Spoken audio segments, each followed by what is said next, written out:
over at the parents' house, put in some insulation around their AC ducts.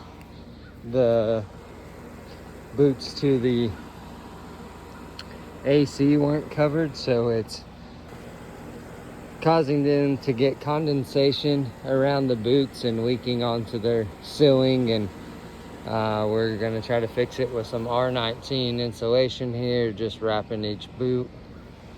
I'll show you a little bit up in the attic as I can. Okay, so we're up in the attic and this is what I'm talking about. So just wrapping 6-inch insulation around each boot and taping it off. Unfortunately, I have to crawl to each one of these, but hasn't been too bad so far.